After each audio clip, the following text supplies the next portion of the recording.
और ये चेक कर लीजिए।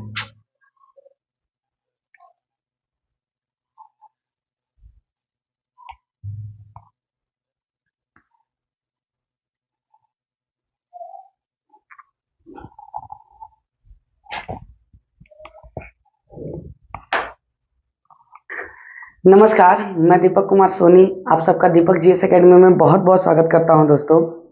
जैसा कि आप लोग देख रहे होंगे कि हम लोग लगातार इस बिहार सीरीज के श्रृंखला में अब अंतिम दौर में है। इसके बाद मैं आपको हिस्ट्री पढ़ा दूंगा और हिस्ट्री पढ़ाने के बाद आपके स्टैटिक सहित सभी जीके समाप्त हो जाएंगे और दो टॉपिक बचेंगे जो एक बिहार की जनसंख्या से संबंधित होगा और एक टॉपिक आपका बचेगा जो बिहार के प्रमुख जो व्यक्तित्व हैं उन व्यक्तित्वों के बारे में, जैसे बाबू श्री कृष्ण सिंह से क्या क्या प्रश्न पूछा जाता है, महामाया प्रसाद सिंह से पूछा गया था, भोला परशुराम शास्त्री से जो पहले दलित मुख्यमंत्री रहे बिहार के, है ना, उन सभी से प्रश्न पूछा जाता है। तो ये 2-3 टॉपिक और हिस्ट्री आपका बचा हुआ है, उसको भी हम लोग 5 से 7 क्लास में क्या कर लेंगे, खत्म कर लेंगे। आज एक छोटा सा टॉपिक, लेकिन इस छोटे टॉपिक का बड़ा महत्व है दोस्तों, है ना।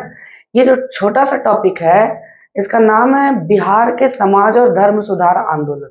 अब देखिए, बेसिकली बिहार में तो वैसा, है ना, बड़े छोटी छोटी संस्थाएं स्थापित हुई तो उनसे प्रश्न नहीं पूछा जाता, लेकिन जो भारत के लेवल पर जो संस्थाएं स्थापित हुई, जैसे ब्रह्म समाज, जैसे आर्य समाज, जैसे रामकृष्ण मिशन, जैसे इमारत शरिया, ये सब जो संस्थाएं स्थापित हुई, इन संस्थाओं से बड़ा ज्यादा प्रश्न पूछा जाता है। देखिए, इस चैप्टर में, ये छोटा चैप्टर तो होगा ही, है ना, और जितने भी क्लासेस मैंने पढ़ाई उसके प्लेलिस्ट में डिस्क्रिप्शन में लिंक है, और अगर लिंक मैं डलवा दूंगा, अगर किसी कारणवश आपको लिंक में ना जा करके और वीडियोज में जाइएगा, चैनल का वीडियोज में, तो चैनल के वीडियोज में आपको पता चलेगा कि टोटल मैंने क्लासेस पढ़ाई है, 16वां क्लास है हमारा। तो देख लीजिए, आज के क्लास में जो हम पढ़ने जा रहे हैं वो बिहार के धार्मिक और समाज सुधार आंदोलन पढ़ने जा रहे हैं।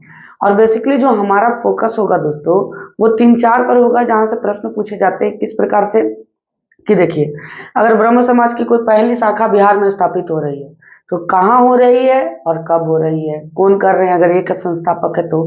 इसके अलावा ब्रह्म समाज के, आर्य समाज के, रामकृष्ण मिशन, थियोसॉफिकल सोसाइटी, ये सब के कौन कौन से नेता, बिहार के ऐसे नेता थे जो जुड़े हुए थे। तो सबसे पहले हम लोग ब्रह्म समाज की ओर चलते हैं, और ब्रह्म समाज की ओर जाने से हम लोग देखते हैं कि सबसे पहले थोड़ा सा भारत के संदर्भ में जान लें कि ब्रह्म समाज की स्थापना राजा राम मोहन रॉय जी ने किया था।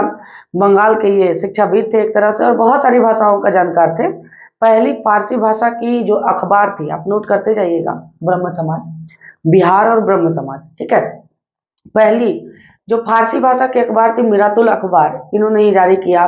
इसके अलावा संवाद कौमुदी अखबार था, है ना, इन्होंने ही जारी किया। तो राजा राम मोहन राय का नाम एक भारत में, है ना, स्वर्णिम अक्षरों में है। तो 1828 में ब्रह्म समाज की स्थापना की गई, और इसके तहत देखिए इसका जो मूल उद्देश्य था, है ना, राजा राम मोहन राय के इस समाज के स्थापित करने का मूल उद्देश्य था कि उस समय के अंग्रेजी गवर्नमेंट पर यह प्रेशर बनाया जा सके कि सती प्रथा जो है वो प्रतिबंधित है ना, सती प्रथा जो है उसको प्रतिबंधित करे। यह समाज के लिए ठीक नहीं है, हिंदू धर्म में व्याप्त था ये बुराई, और यह समाज के लिए ठीक नहीं है। जैसे मैं बता दूं आपको कि सती प्रथा क्या था, तो सती प्रथा देख लीजिए, जैसे मान लीजिए कि एक कम उम्र की लड़की का विवाह, जिसको बेमेल विवाह कहते थे, है ना, जैसे बूढ़ा बूढ़ा आदमी हुआ, आज भी देखते हैं कि कोई कोई बूढ़ा लोग को पसंद कर लेता है, कोई कोई लड़की, है ना। तो कहने का अर्थ है कि उस समय जो होता था बेमेल विवाह, कोई बूढ़ा आदमी हुआ, 60 वर्ष का आदमी है, 70 वर्ष का आदमी है ना, और उसको 16 साल 17 साल की लड़की पसंद आ गई, तो वो चाहता था कि उससे वो विवाह कर ले, और विवाह कर ले, और विवाह करने के पश्चात, है ना, विवाह करने के पश्चात पूरा एकदम अपना जिंदगी गुजारे। लेकिन सबसे बड़ा दिक्कत ये था कि इसका तो देखिए आधा पैर कब्र में है और आधा पैर जो इसका केला के छिलका पर है, इसका खनियों पिछुलेगा और गिर जाएगा कब्र में जाकर के, एकदम सीधा मौत हो जाएगा इसका। और मान लीजिए 8 से 10 साल, अगर 60 साल का आदमी है तो ठीक है, 8 से 10 साल। लेकिन 8 से 10 साल के बाद जो 16 वर्ष या 15 वर्ष की लड़कियां थी, उनका तो जीवन अभी चालू ही हुआ है दोस्तों, है ना। तो ऐसा कहा जाता था कि पति के मरने के बाद स्त्री का कोई अपना इच्छा नहीं बच जाता है, या स्त्री का रहना भी पाप है यहाँ, है ना। तो इसके लिए सती प्रथा का कंसेप्ट लाया गया। यह गुप्त काल में पहली व्याख्या आपको, है ना, एरण अभिलेख में मिलेगा। भोजराज जो थे, भोजराज बोल रहे हैं, गोपराज की पत्नी, है ना, भानुगुप्त, गुप्त काल के शासक थे भानुगुप्त, उनके सेनापति थे गोपराज, और गोपराज की पत्नी ने पहला सती होने का प्रमाण दिया है ना। तो कहा जाता था कि इसी सती प्रथा को प्रतिबंधित करने के लिए, और लड़की को देखिए पूरा 16 श्रृंगार करके, लड़की को थोड़ा सा बाल भी बनाते हैं इसका, लड़की का पूरा 16 श्रृंगार करके, और पति का जो लाश था, बूढ़ा का जो लाश था, उसको गोद में रख दिया जाता था और लगा दिया जाता था आग चिता, और चारों तरफ जो रहते थे वो दरबान रहते थे। और अगर लड़की छटपटे, अरे बुढ़वा तो मरले है ना, और जो लड़की है वो जीवित ना है दोस्तों, और जो छटपटाती थी लड़की, उसके बाद वहां से छटपटाने के कारण कहा जाता है कि वो छटपटाती थी, नीचे उतरना चाहती थी, लेकिन फिर इसको मार करके और फिर से चिता में डाल दिया जाता था। इस प्रकार का प्रथा हिंदू धर्म में प्रचलित था, ध्यान रखिएगा। इसको कहते थे सती प्रथा, है ना। तो राजा राम मोहन राय ने बेसिकली 1828 में ब्रह्म समाज की स्थापना इसी के लिए की, ठीक है। अब बात करते हैं बिहार के संदर्भ में।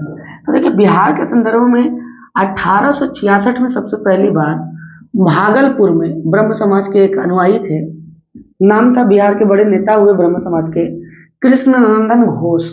और कृष्णनंदन घोष ने, याद रखना है आपको कौन, कृष्णनंदन घोष ने सबसे पहली बार भागलपुर में 1866 में क्या किया था, ब्रह्म समाज का एक शाखा की स्थापना की थी दोस्तों। और इसके अलावा आप जान लें, ये प्रश्न पूछेगा कि प्रकाश चंद्र राय किस समाज से जुड़े हुए थे, बिहार के प्रसिद्ध नेता थे, तो ब्रह्म समाज से। इस तरह से गुरु प्रसाद सेन ब्रह्म समाज से जुड़े हुए थे, प्रकाश चंद्र राय ब्रह्म समाज से जुड़े हुए थे, हरिशुंदर बोस ब्रह्म समाज से जुड़े हुए थे, बिहार के नेता है ये, निवारण चंद्र मुखर्जी ब्रह्म समाज से, और अघोर कामनी देवी, है ना, अघोर कामनी देवी ब्रह्म समाज से जुड़ी हुई थी दोस्तों।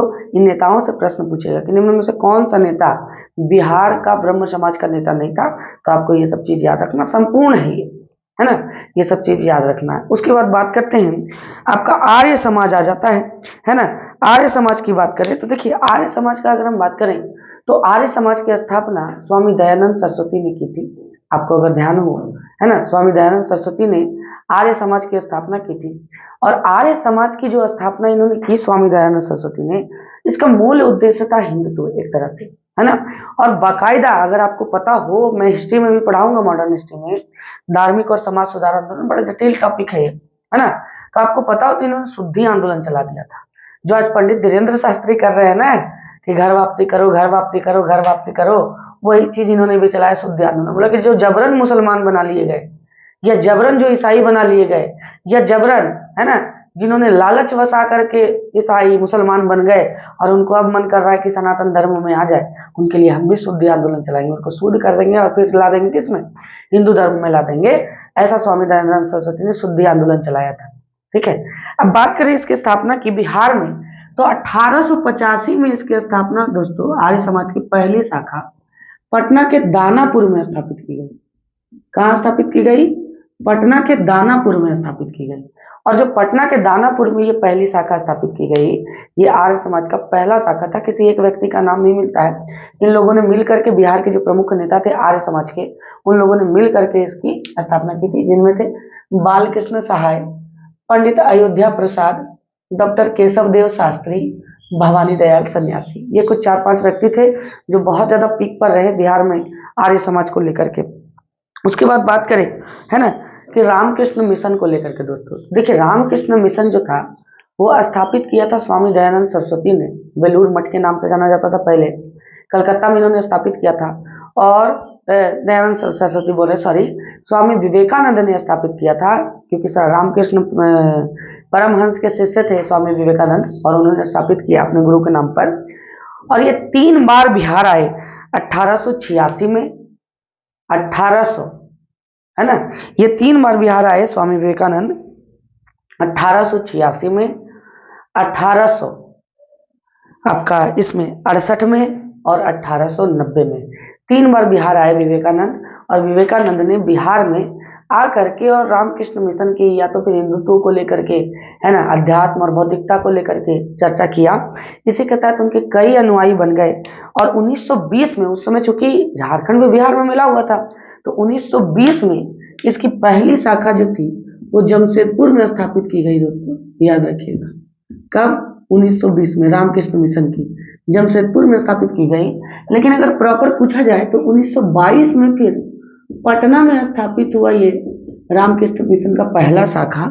जो कि जमशेदपुर अभी झारखंड का हिस्सा है, तो कभी मान लीजिए कि ऐसा पूछ सकता है कि पटना में रामकृष्ण मिशन की स्थापना कब हुई, तो 1922 अगर ऑप्शन हो तो आप जाइएगा। ये बिहार में कब हुआ, 1920 ना रहे 1922 रहे, तो आप 1920 के 22 की तरफ भी जाइएगा। इसके अलावा रामकृष्ण मिशन के प्रमुख जो थे यहाँ पर नेता बिहार में, जतेंद्र नाथ मुखर्जी और राजेश्वर ओझा थे, आपको ध्यान में रखना है।